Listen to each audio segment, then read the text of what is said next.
We've made it into the final stretch of 2024, so here are my picks for my most anticipated movies of fall 2024.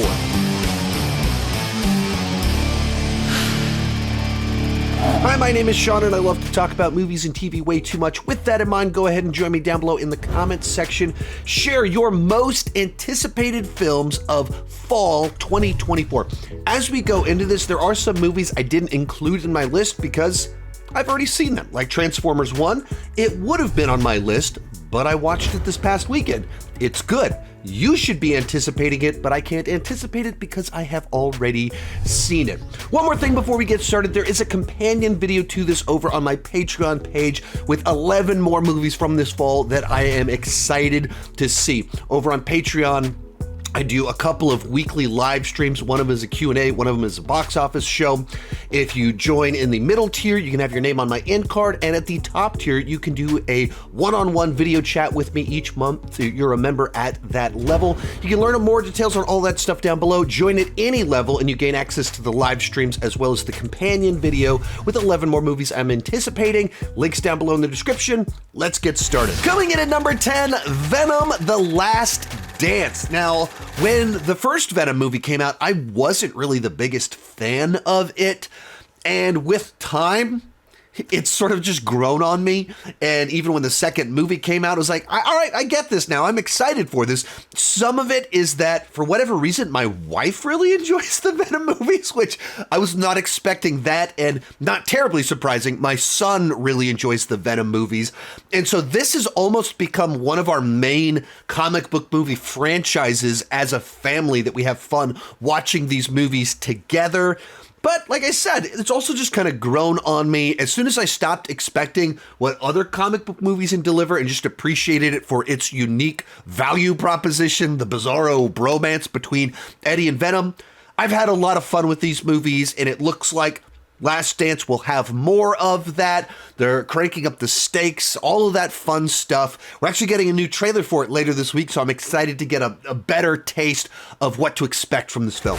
Number 9, Heretic. This is a new psychological horror thriller starring Hugh Grant. Now, I really enjoy Hugh Grant as an actor. He's not typically in a lot of the type of big genre films that I cover on this channel, but he's an actor that is in a ton of movies that I really enjoy. And one of the reasons I enjoy those movies is because of Hugh Grant. And here he's doing something so wildly different, where he's kind of playing this dangerous psycho. But even in the trailer, you get glimpses of that Hugh Grant charm coming from an insane and dangerous person. Now, this movie premiered last night at the Toronto Film Festival. Several of my peers put out some of their initial reactions. Heretic blew me away. What a movie. Wow, Heretic was absolutely brilliant. Scott Beck and Brian Wood's Heretic is a fun ride, a sharply written slow burn that gets increasingly crazier as it goes along. Heretic has an incredible first half with a meticulous script exploring all religions. Heretic is a mighty impressive performance showcase. Heretic had no right to be as good as it was. And it's a movie that's actually from the creative team that wrote the script for the first A Quiet Place. And so they sometimes have these great ideas for these kind of contained thrillers. They also did 65 last year, which was not great, but the buzz makes it sound like this is another home run from them. Number 8, Terrifier 3. Now, if you jumped back just a few years and told me that I'd be excited for a Terrifier movie, I would have called you crazy. But something about Terrifier 2 and how insanely over the top it was, while building out this bizarro lore and having its lead final girl walking around as a Valkyrie the entire movie with a magic dagger. There was just like something about the pieces that made it very alluring. And now we're doing part 3, and it's a Christmas movie. This is an example of a movie where I'm going into it both very excited for how much I might really enjoy it, and at the same time being like, I'm not going to be surprised at all if this movie goes way too far and deeply offends me and I end up hating it. And there's something very fun about that. A movie where you don't know if you're going to love how twisted it is or hate how twisted it is. And it's a horror movie, so it should be toeing the line with horrifying its audience. I'm actually going to see it at its world premiere in just a week and a half at Fantastic Fest, so I'm very curious about how this whole deal is going to play out for me. Number 7, The Order. This is a movie that was not on my radar at all until just a few days ago, where it played at both the Venice Film Festival as well as the Toronto Film Festival. And a couple of my friends were able to watch the film. And one of them, right after watching it, messaged me and said this: "Watch this one this morning. I think you're going to love it just as much as I did." And then yesterday, my friend Amanda also saw the movie, said, "The Order is Justin Kurzel at his sharpest, a slow build thriller with Jude Law turning in a stellar performance. There are well executed action scenes and a great score to accompany the looming dread." So it's kind of a crime thriller based on some real life events that took place, with investigation trying to figure out what's happening. I don't know a whole lot about it. There isn't a trailer out there. All I know is that people that are familiar with my taste said, "Oh, I think you're going to like this movie. It's got Jude Law, it's got Nicholas Hoult in it." So I'm looking forward to it. Number 6, Gladiator II, the long-delayed sequel to Gladiator, which made a ton of money, won a ton of awards, and which is one of my favorite Ridley Scott films. That original film came out when I was just about to graduate from high school. So while we were preparing for graduation, the movie everyone was talking about was Gladiator. And how long has it taken for us to get a sequel? Well, I'm now in my 40s and I have a child that is in the 7th grade. Years back, they were talking about doing a sequel with Russell Crowe, and it was going to take place in the afterlife, which sounds like a terrible way to follow up the original Gladiator. And as it has turned out, we're now getting this film that Ridley Scott is making in his mid-80s. Based on the trailer, it looks epic. The battle scenes look gorgeous. The plot itself seems like maybe we're doing a bit of a rehash of the same formula that worked in the original film, which I'm less excited about that. But at the same time, it's not like that's a genre that we have a ton of movies in that space. It's not like they crank out a new Gladiator movie every couple of years. No, it has been 24 years since that one came out that we've gotten a movie like this. So I don't mind so much that it feels, the trailer sells it as a movie that's very familiar.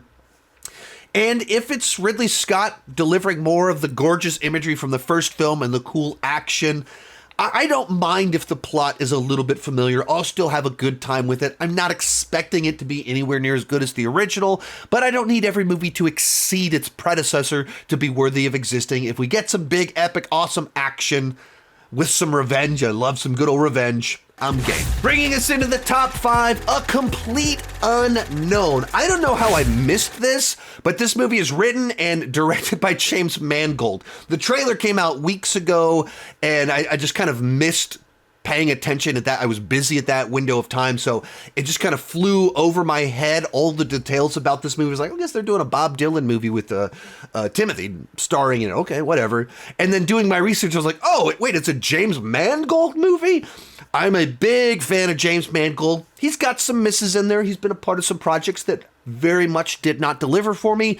And then also, in the history of my YouTube channel, he has multiple movies that are movie of the year for me. So naturally, whenever he puts out a new film, it has my attention. And his track record in this genre of doing musical biopics, walk the line, is really good. So naturally, this is one I can't wait to check out. And I'm still very confused on how, even seeing all the tweets about this movie, I missed that James Mangold was behind it. Number 4, The Wild Robot, the latest DreamWorks animation film about a robot that goes wild and starts living in the wilderness, makes friends with a bunch of animals, and then apparently has to fight back against his robot army when it comes back to the planet. Something along those lines. The movie actually had its social media embargo lift last night, so we do have the first reactions to it, and they're saying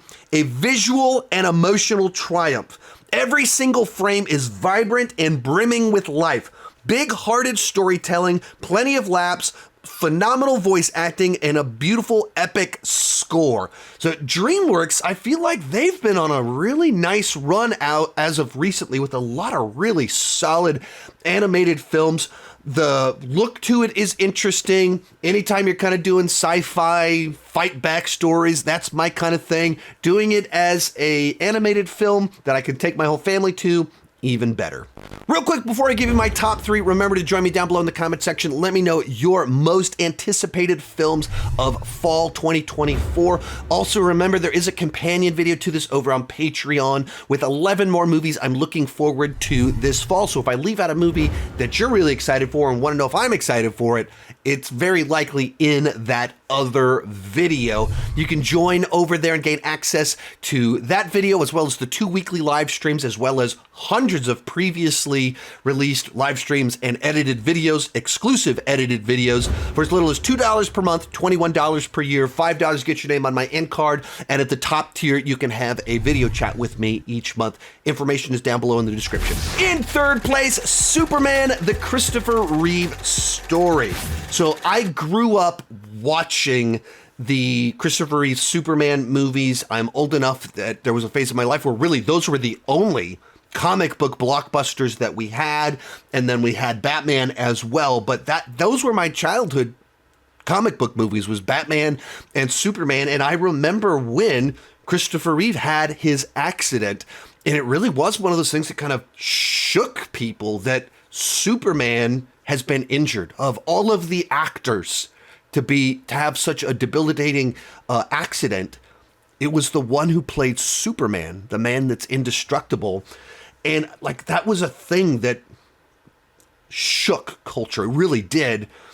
And the trailer that they put out for this documentary wasn't just a great piece of marketing that made me go, oh, I want to watch that. In and of itself, it was able to capture this energy about it, of what he was able to do with his life in inspiring people in the roughest of circumstances. And if they were able to do something that heartfelt and emotional with a piece of marketing material, I'm very excited to see what they're able to do with a fully telling the story of everything that he went through. Just like, it was a trailer I rewatched multiple times and got emotional watching it every single time. Our runner-up, Sonic the Hedgehog 3.